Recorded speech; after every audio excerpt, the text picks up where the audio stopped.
Hello friends, welcome to my channel health and taste. पिछले वीडियो में हमने देखा ड्राई फ्रूट्स के बारे में, ऑल अबाउट ड्राई फ्रूट्स, उनका कैलोरी इनटेक कितना है, किसको खाना चाहिए किसको नहीं खाना चाहिए एंड उसके हेल्थ बेनिफिट्स क्या हैं।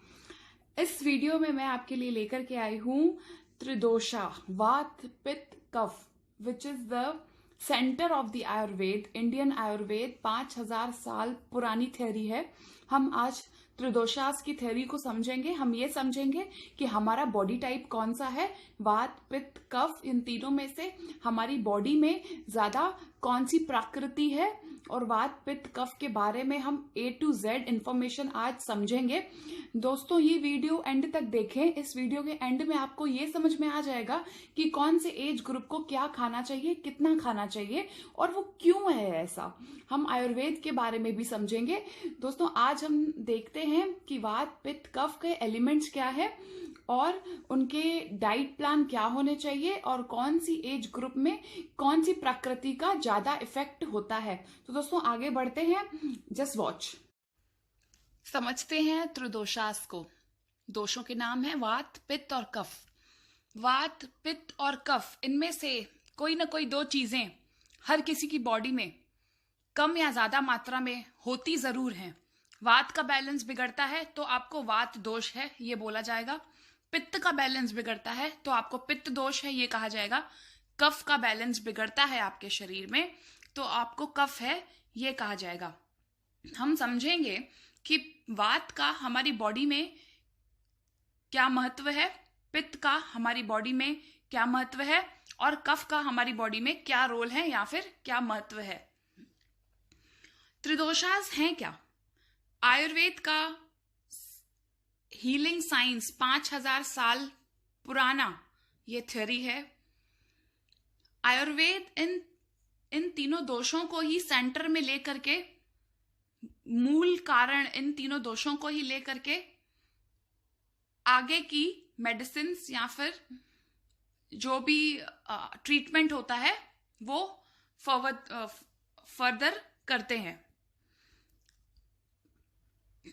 जैसा कि आप देख पा रहे हैं, the ancient science of Ayurveda is the oldest known form of health care in the world, often called the mother of all healing. Mother of all healings Ayurveda को कहा गया है। मैं भी आयुर्वेद में ही विश्वास रखती हूं। It originated in India some 5000 or more years ago. हमारी इंडिया का ही ओरिजिन है आयुर्वेदा। आउट ऑफ कंट्रीज में भी आयुर्वेदा को शायद इंडिया से ज्यादा इंपॉर्टेंस देते हैं। त्रिदोषा डिफाइंस द 3 फंडामेंटल एनर्जीज और principles which govern the function of our bodies. हमारी ही बॉडी के एनर्जीज को गवर्न करते हैं ये 3 दोष। हमारा physical level, emotional level. The 3 energies are known as Vat, Pitta and Kapha. Each individual has a unique balance of all 3 of these energies. Some people will be predominant in one while others are a mixture of 2 or more. Elements देखते हैं। वात वायु तत्व, पित्त अग्नि तत्व, कफ जल तत्व। अगर किसी के शरीर में वात है तो उनको गैस का प्रॉब्लम ज्यादा होगा। अगर पित्त का तत्व ज्यादा बढ़ गया तो अग्नि तत्व मतलब ज्यादा बढ़ गया। और कफ अगर है तो कफ तत्व, जल तत्व ज्यादा बढ़ गया। बलगम होना, कफ जमा होना, गैस होना ये कफ का लक्षण है, और गैस होना, बार बार एसिडिटी होना ये वात का लक्षण है। पित्त होना अग्नि ज्यादा बढ़ जाना, गर्मी हीट ज्यादा बढ़ जाना, पिंपल्स निकलना, बड़ी बड़ी फुंसियां निकलना, बार बार निकलना, इचिंग होना, ये पित्त का लक्षण है। आप इन लक्षणों से ये समझ सकते हैं कि आपको अंदर से प्रॉब्लम क्या है एंड अकॉर्डिंगली आप भोजन करें एंड ये चीजों को आप खुद ही बैलेंस करें। आपको किसी डॉक्टर की जरूरत 80% नहीं पड़ेगी। आगे बढ़ते हैं। ये देखें, वात एयर, पित्त फायर, कफ वाटर। वात, इंडिविजुअल ऑफ वात प्रकृति लुक्स लीन एंड थिन। जिन पर वात ज्यादा डोमिनेट होता है, वात प्रकृति ज्यादा डोमिनेटेड है, वो लोग पतले से लगते हैं, लंबे लगते हैं। पित्त वाले मीडियम साइज के होते हैं, आप इधर ये पिक में देख सकते हो।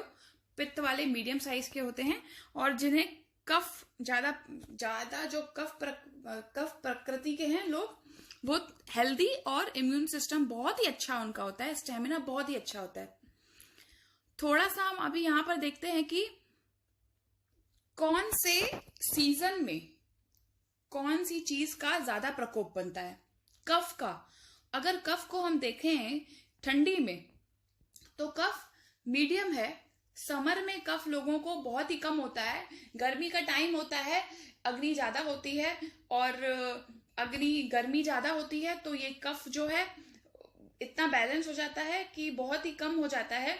तो कफ से जुड़ी बीमारियां होना गर्मी के समय में बहुत ही रेयर आप देखेंगे। वसंत में ये सबसे ज्यादा बढ़ जाता है, स्प्रिंग सीजन में ये कफ का प्रकोप सबसे ज्यादा बढ़ जाता है। अभी नेक्स्ट देखें, इससे हमको ये समझ में आएगा कि हमें गर्मी में हम ठंडी चीजें, ठंडे फ्रूट्स खाएं भले, मगर अगर हम स्प्रिंग सीजन में खाते हैं या ठंडी में खाते हैं तो हमारी बॉडी में कफ की मात्रा बढ़ने के चांसेस है। नेक्स्ट हम देखते हैं वात। वात का प्रकोप सबसे ज्यादा रेनी सीजन में पड़ता है, समर में मीडियम है और ऑटम में सबसे कम। पित्त का प्रकोप सबसे ज्यादा ऑटम में पड़ता है, विंटर में सबसे कम, रेनी सीजन में काफी मात्रा में ज्यादा। डाइजेशन के लिए जब हम कुछ खाते हैं, बिगनिंग ऑफ डाइजेशन, सबसे कम हमारे शरीर के अंदर वात होता है, सेकेंड लेवल पर पित्त, थर्ड लेवल पर कफ होता है। स्टार्टिंग में जब कुछ नहीं खाया है, जब आपने खा लिया है और उस पाचन क्रिया चालू है, तब पित्त का प्रकोप, लाल कलर पित्त है, पित्त का प्रकोप सबसे ज्यादा होता है आपके शरीर में।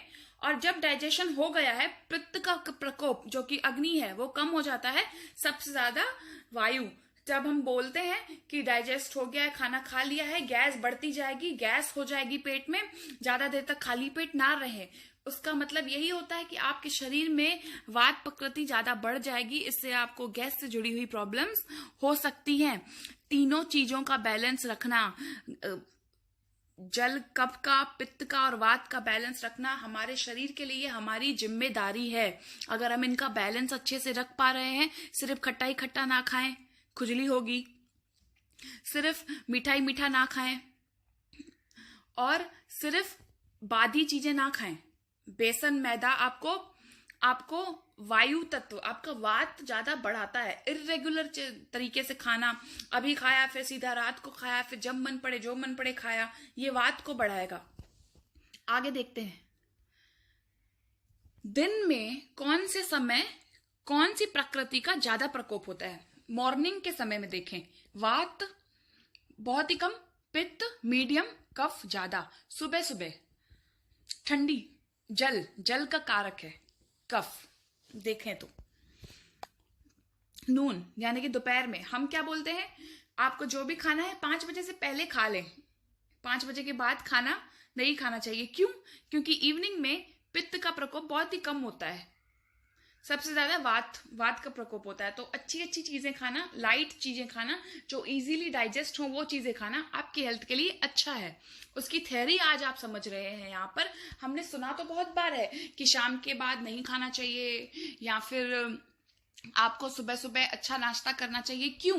क्योंकि आफ्टरनून तक अग्नि तत्व आपके शरीर में बहुत ज्यादा होता है, और उस वजह से जो भी गलत चीजें भी आप खाते हैं, ऑयली खा लेते हैं, कभी हैवी चीजें खा लेते हैं, kind of chole and all, तो वो इजीली डाइजेस्टेबल होती हैं। एंड 5 बजे के बाद पित्त यानी कि अग्नि आपके शरीर में कम हो जाती है, तो हल्की चीजें खाने से इजीली डाइजेस्ट होती हैं चीजें। आगे देखते हैं एज ग्रुप। कौन सी एज ग्रुप में कौन सी प्रकृति ज्यादा होती है। अभी चाइल्डहुड में देखें, सबसे कम वात है, ठीक है, गैस कम, मीडियम है पित्त, और सबसे ज्यादा कफ। बच्चों को इसीलिए हमें ध्यान से देना चाहिए, बहुत ही गर्म चीजें खाने को नहीं देनी चाहिए, बहुत ही ठंडी चीजें खाने को नहीं देनी चाहिए, जिससे उन्हें कफ वगैरह हो। उनको नॉर्मल चीजें देनी चाहिए खाने के लिए। इसीलिए हम बच्चों का ध्यान ज्यादा रखते हैं। एडल्ट्स में पित्त, अग्नि तत्व, हम बोलते हैं ना कि अभी तो तुम्हारी उम्र है, तुम जो मर्जी चाहे खा लो, सब पच जाएगा, ये सब तो वो हमारी एज होती है। बट हम उस एज में ओवर कॉन्फिडेंट होकर के कुछ भी खाते हैं, हमारी बॉडी का मिसयूज करते हैं, हम हमारी बॉडी का अंदर से ध्यान नहीं रखते हैं, जिसका रिजल्ट, जिसका बैड इफेक्ट हमको हमारे ओल्ड एज में देखने को मिलता है।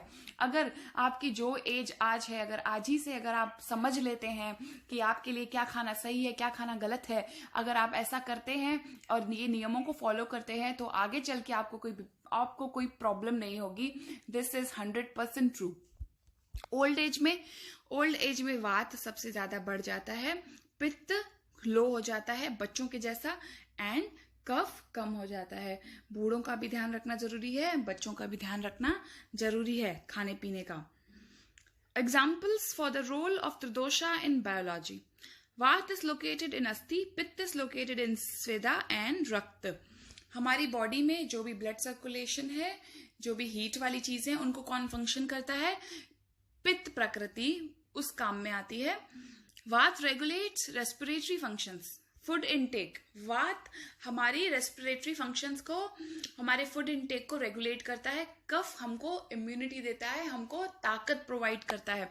दोस्तों समझ रहे हैं ना कि आपकी बॉडी में इन चीजों का क्या रोल है? आगे देखें। डायग्नोस्टिक, अगर आपको इचिंग ज्यादा है, मतलब शरीर में कफ की प्रकृति ज्यादा हो गई है, अगर आपको बार बार दर्द होता है, जोड़ों का दर्द, हड्डियों में दर्द, तो आपको गैस है, आपको वात प्रकृति ज्यादा हो गई है। अगर आपको जलन होती है, कुछ भी खाने से पेट में जलन है, तो आपको पित्त प्रकृति ज्यादा हो गई है। आइए, ये बीमारी कैसे होती है, दोष कैसे बनते हैं, ये सब तो हम देख लिया। अब थोड़ा सा देख लेते हैं कि डाइट कौन सी होनी चाहिए। कफ प्रकृति वालों को क्या खाना चाहिए?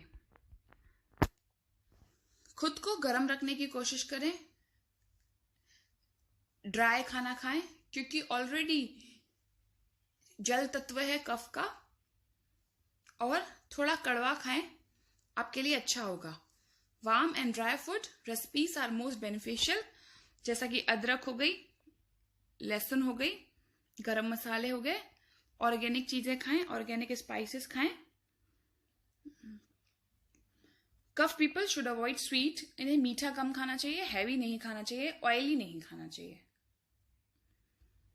आगे देखते हैं, पित्त प्रकृति वालों को थोड़ा मीठा खाना चाहिए, क्योंकि ये अग्नि तत्व है, इसीलिए वो बैलेंस करने के लिए इन्हें मीठा खाना चाहिए, थोड़ा कड़वा खाना चाहिए।